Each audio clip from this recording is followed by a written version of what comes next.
Today I'm going to teach you how to play Innis. Innis is a 2 to 4 player territory strategy game where all the players are trying to become the High King of Ireland, and the board consists of these modular board territory templates. To set the game up, you need to get one template for each player playing to make the starting island in the game, and to lay them out. Anytime you lay a territory out, whether it be at the beginning or during the game, there's going to be ways you can do that. A new territory always has to be connected to at least 2 existing territories, so you can't really make it long or anything like that. That's going to be as condensed as possible throughout the game. You take one of these gray fortress looking minis. They're referred to as citadels. You'll see there's 9 of those, but one of them is about twice as large as the rest, and that is actually going to be called the capital. And then you'll see little brown village type looking pieces. There are 8 of those. Those are called sanctuaries. And a few tokens that you need to start out the game too. This is called the Bren token, and double-sided for male or female. Give a random player the Bren token to start the game. We always go with the youngest in our family, so let's say that's white. Also give the Bren this token. It's called the Flock of Crows token. Double-sided, which you can see that big line with the arrow at the end going in opposite direction. Give that to the first player as well. So the player that starts as the Bren actually decides which territory the capital goes on. So that's just placed onto the board wherever the player that has the Bren token decides. And the only reason there's this sanctuary on the board is because Stone Circle has an instruction on it when you lay it. This territory enters play with 1 sanctuary. So that's why that's currently on the board as well. To also set up, starting with the first player, they'll take one of their little minis. Every player will have 12 of these. And I think there's 3 or 4 different designs for each mini, but it doesn't matter. They all just represent clans. So everybody has 12 clans. So starting with the first player, they want to lay one of their clans in a territory, and you go around the board or around the table until everyone has 2 starting clans on the board. Till it looks something like this. And the biggest term that you need to know in this game off the get is chieftain. So you are the chieftain of a territory if you have more clans in that territory than other clans. So right now, white is the chieftain of the moor. Blue is the chieftain of the forest. Green is the chieftain of Stone Circle. And orange is the chieftain of the meadows. Now, hypothetically, if this would have been set up differently, there's currently no chieftain for the moor since there's the equal amount of clans. You're only the chieftain if you have more clans in a territory than another player. Last thing you need to do for setup is just set these other pieces aside. This is a festival token. These are deeds, and these are pretender tokens. I'll explain all those later. These are the only 3 types of cards in the game. The green ones are the action cards. Red ones, maroon ones are the epic tale cards. And the yellowish ones are the advantage cards. So to start the game, all the advantage cards is advantages for certain territories. So anytime you lay out a tile for a territory, you have to find the matching advantage card out of the advantage pile and lay it off to the side here, face up. I'll explain why later. So the objective of Innis is to become the High King of Ireland, and I keep saying Ireland, but I don't even know if they call it Ireland in this. Innis just means the island in Irish, I believe, so that's why I keep referring to that. But anyway, you want to become the High King. The way you become the High King is to, or Queen, I guess, is to accomplish one of 3 victory conditions. And this is just my own little term I came up with to remember how to do that. And I call it the rule of 6. So the rule of 6, there's 3 win conditions. 1 is to occupy 6 different territories. Obviously that's going to take a bit. There's only 4 on the board.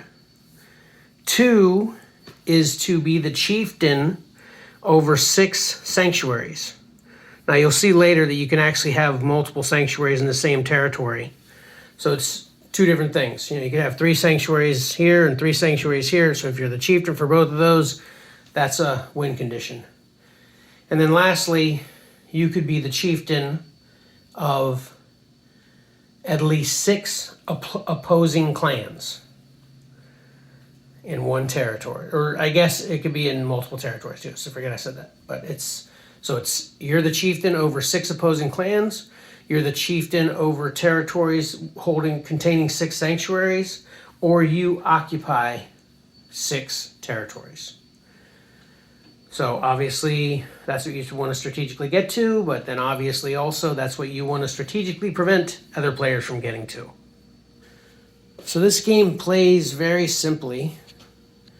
It actually only consists of 2 phases in each round. The first phase is the assembly phase, and the second phase is the season phase. Actually, I just want to back up one step because I think I pointed out this flock of crows token, but I forgot to say that whoever is the first player with the Bren in the setup was supposed to flip this. And during the setup, as far as laying your pieces out are concerned, you're supposed to always follow the direction of the flock of crows. So if that was what was up, it would actually have been counterclockwise, which I know most people are used to going clockwise naturally, but this is significant with the game. It's gonna change every round. So that should have been done during the setup to dictate the order the players would have put out their clans. So like I said, there's 2 phases of each round, and the first phase is the assembly phase, which is definitely the easier of the 2 phases, quickest of the 2 phases. The first thing you do in the assembly phase is assign the Bren. Again, this is the Bren token, and the Bren is decided by whoever is the chieftain of Capital City. Currently, that's White still, so White, who had it already, being the youngest in the family, but however you decided your random could have been different, is the Bren for the first round. Now, hypothetically, if there's an even amount of clans in the capital city, then the Bren does not change hands. Whoever was the Bren in the previous round would stay the Bren. So that's the first step of the assembly.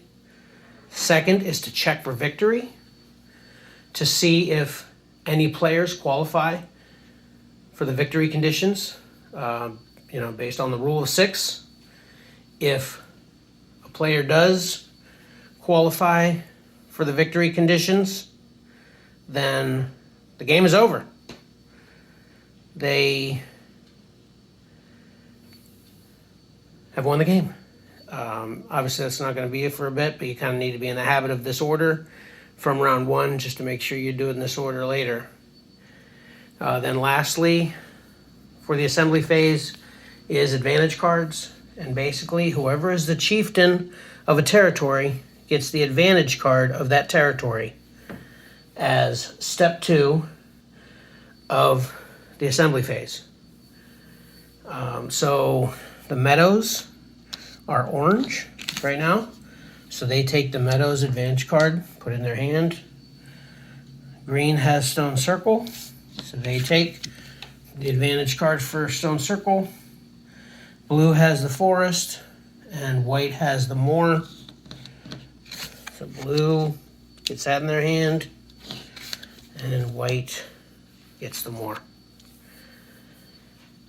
Then whoever is the Bren would flip the flock of crows again to decide the direction turn order would go. It would actually go clockwise in this circumstance. And then we move to the longest part of the assembly phase, which is called season preparation. And I've already actually started it. You take the action cards, there are actually 17 of them, and deal 4 action cards to each player. You'll note there's always going to be 1 extra action card that's unused. And if you're playing a 3-player game, there's action cards with this 4 on the bottom right corner. You take these out of the deck. So that actually only would be 13 instead of 17 for a 3-player game. So once you deal 4 to each player, then there's still going to be 1 extra unused action card. You'll understand why that's significant later. I'll talk about 2 players later briefly as well. But for a 4-player game, everybody gets dealt 4 cards. And then you do a draft, basically. And not including any advantage cards each player has, just their 4 action cards. Each player will pick 1 that they want to keep and pass the other 3 to the next player. So on and so forth until you get every player has 4 again. And then in the second round of the draft, the player will keep 2 cards. Pass 2 around, everybody does that until it gets back to you and you have 4 again. Then in the third round, you take 3 cards, pass the 1 around to everyone until everyone has a final 4 that everybody has been able to see at least 3 times. As you can imagine, you're going to get used to what cards actually exist. So you'll be able to tell what other people may have taken that you sent around the table first and didn't come back to you. But obviously other players will be able to do the same thing to you. But that's called the season preparation, and that's how you finish the assembly phase of each round. Now you'll note there are 3 different types of cards as far as this symbol in the top left-hand corner is concerned. These are called Triskel cards. These are called season cards. And these are kind of a multi-purpose, season or Triskel.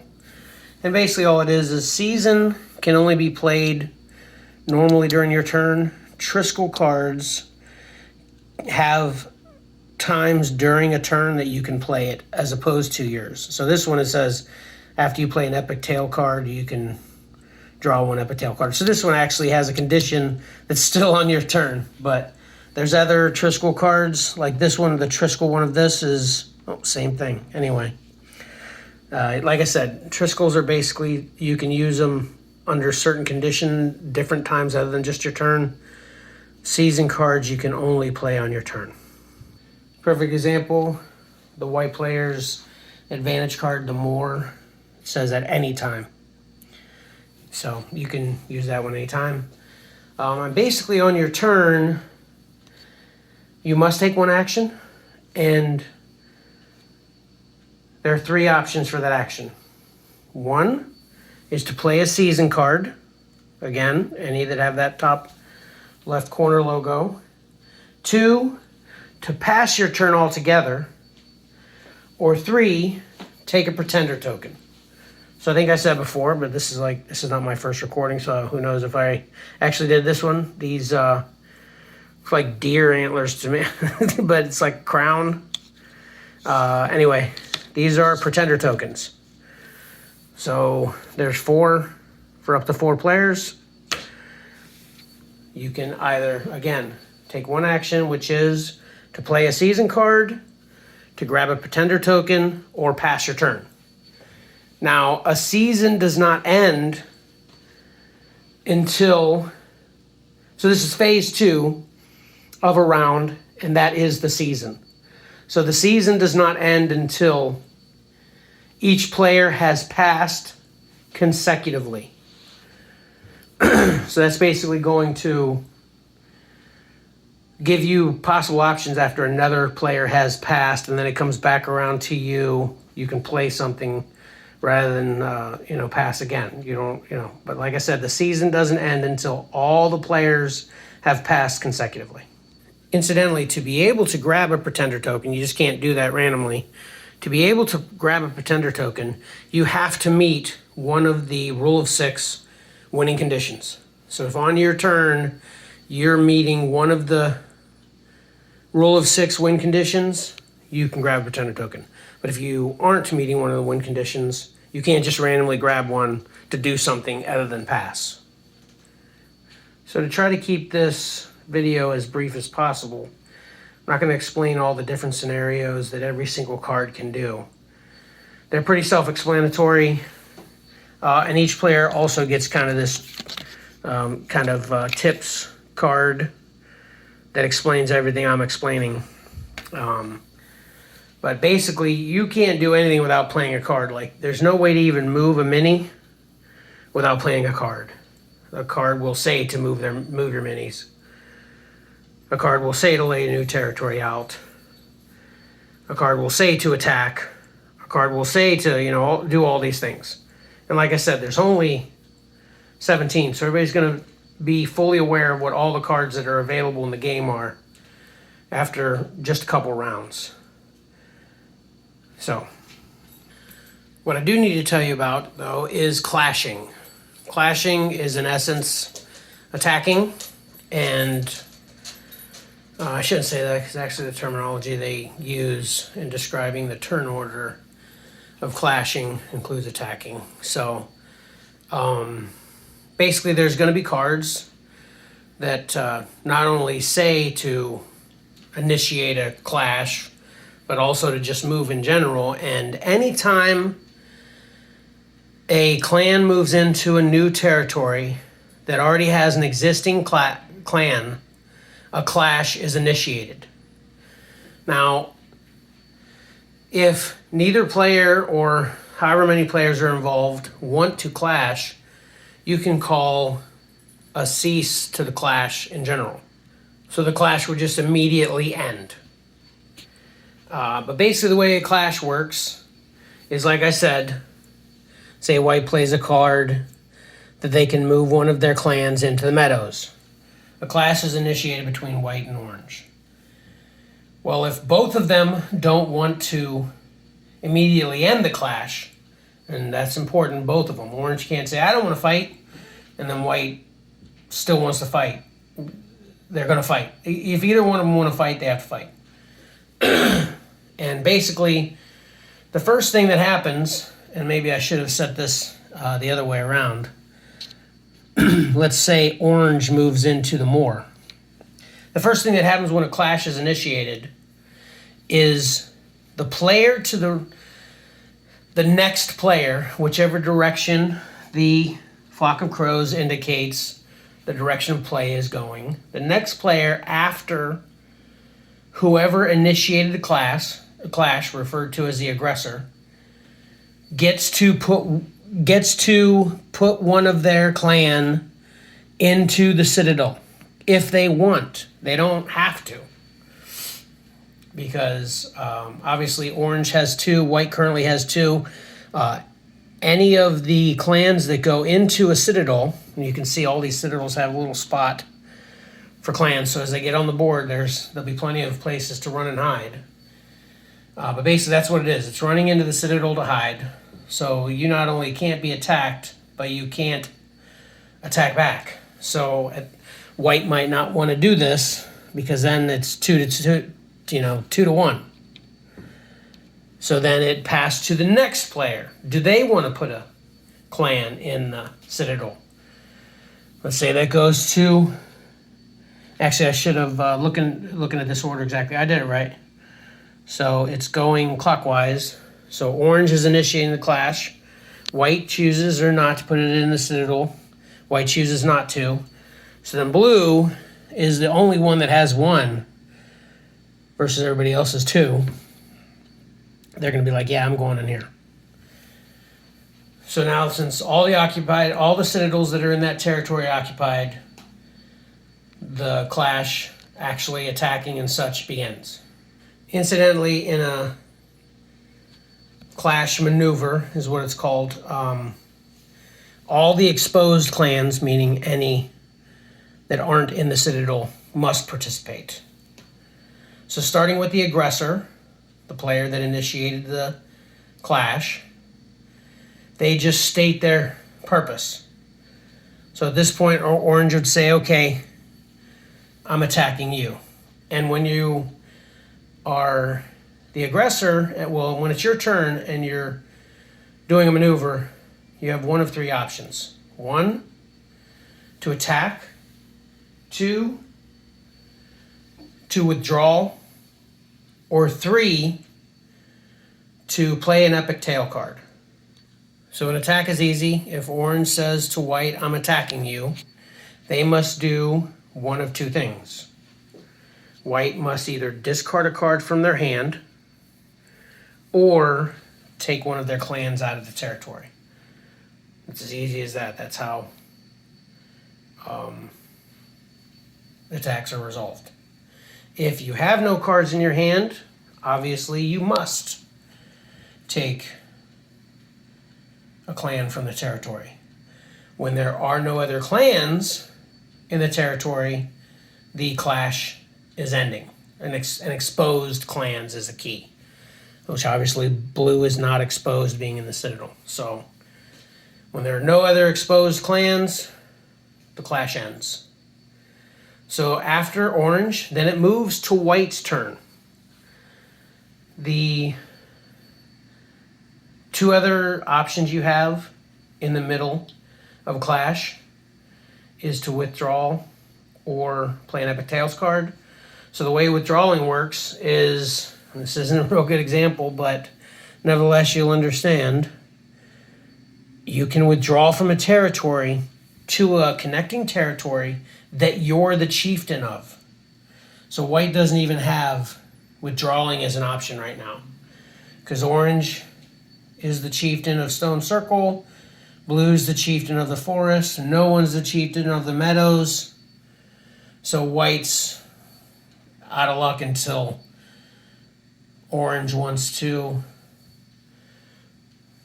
end the clash if white asks orange, but the clash can end at any time anybody agrees. So orange could attack and then say, okay, I want to end the clash now. So then on white's turn, they can say, okay, I want to end now too. So it just ends the clash right there, even though white didn't get a respond. But then white might be like, okay, no way, I'm going to respond and attack you. But then it's gonna keep going back and forth until someone wants to be diplomatic, or there's no exposed clans. So that's basically how a maneuver works. It's pretty simple.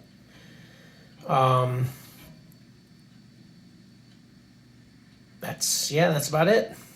So the sanctuaries don't really play a lot of significance other than being one of the rule of 6 victory conditions.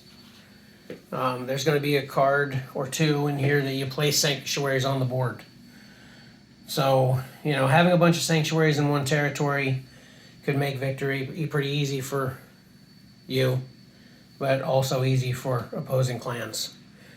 Incidentally, everyone only has 12 clans, so There's no way to get more than that. You've got them all out already. There's no way to put more out. The two other tokens you'll see in the game, this is a festival token. There's a card that says start a festival. And you put that token in the territory you start the festival in.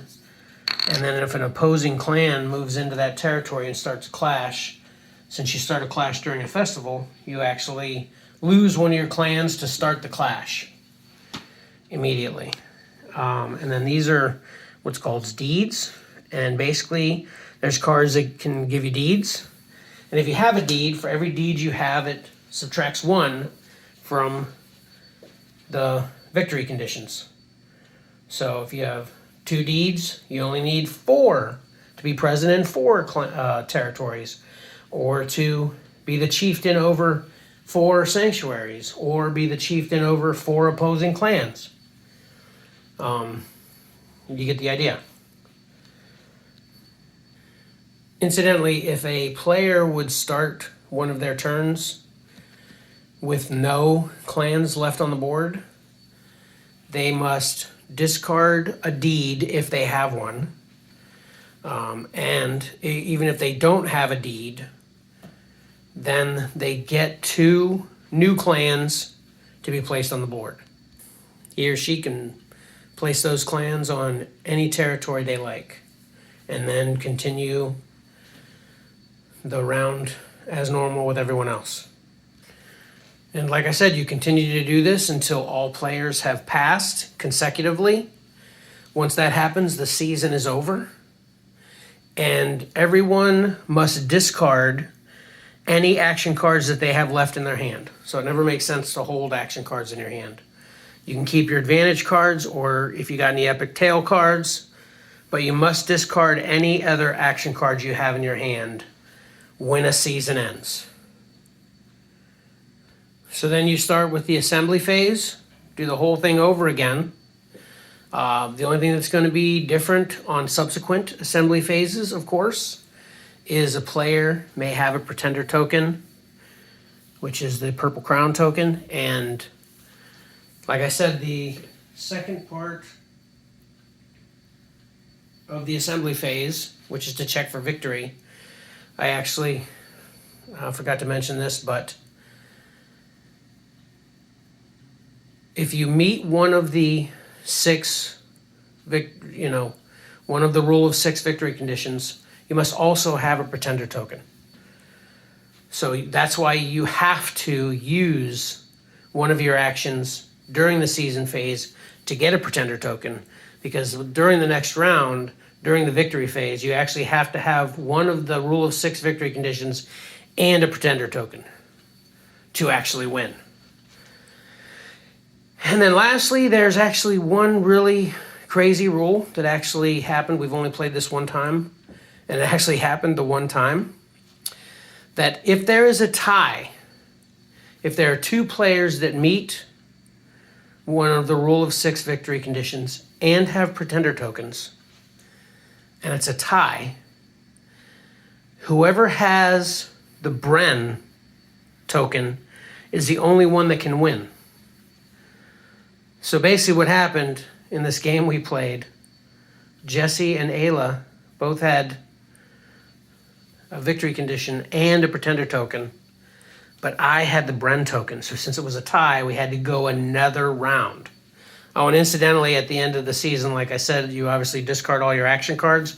You also, during the check for victory part of the assembly phase, if no one has won, return the pretender tokens back to the pretender token stack.